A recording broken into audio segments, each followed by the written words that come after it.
Hi மக்களை, இன்றைக்கி எங்கள் வீட்டில் லஞ்சுக்கு வந்து அரைக்கீரை போட்டு சாம்பார் வச்சுருக்கேன். அதே மாதிரி கொஞ்சம் இந்த பொடி வெந்தயக்கீரை இருக்கு இல்லையா, அதுவும் கொஞ்சம் இருந்து 2 கட்டு, சின்ன கட்டு 2 இருந்துச்சு. ஸோ அது கூட ஒரு 4 கத்திரிக்காய் பொடிசாக நறுக்கி போட்டு கொஞ்சம் காரக்குழம்பு மாதிரி வச்சுருக்கேன். ரொம்ப நல்லாயிருக்கும் இது. அப்புறம் கத்திரிக்காய் பொரியல், ஆல்ரெடி அப்பளம் வத்தல்லாம் இருக்குது. இது வந்து ஸ்வீட் பண்ணியிருக்கேன். இது வந்து நம்ம பால் திரிஞ்சு போச்சுன்னா த்ரோ பண்ணிடுவோம் இல்லையா.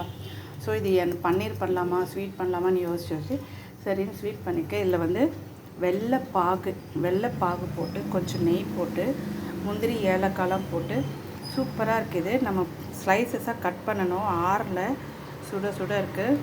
ஸோ இது ஸ்லைசஸாக கட் பண்ணி சாப்பிட்டா சூப்பராக இருக்கும். இது நீங்களும் அந்த வந்து பன்னீர் பண்ணலாம். பன்னீர் பண்ணுறதுக்கு முடியலன்னா இந்த மாதிரி ஸ்வீட்டும் பண்ணிவிடுங்க. வெள்ளைப்பாகு இல்லைன்னா நாட்டு சக்கரை போட்டு பண்ணிங்கன்னா ரொம்ப டேஸ்ட்டாக இருக்கும். கொஞ்சம் நெய் விட்டு பண்ணுங்கள்.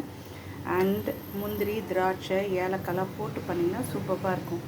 லைக் பண்ணுவோம், சப்ஸ்கிரைப் பண்ணுவோம் மறக்காதுங்க. இன்றைக்கி நியூ டிஷ் வந்து இதுவும் வெந்தயக்கீரையும் கத்திரிக்காயும் போட்டு பொரிக்குழம்பு மாதிரி வச்சுருக்கேன்.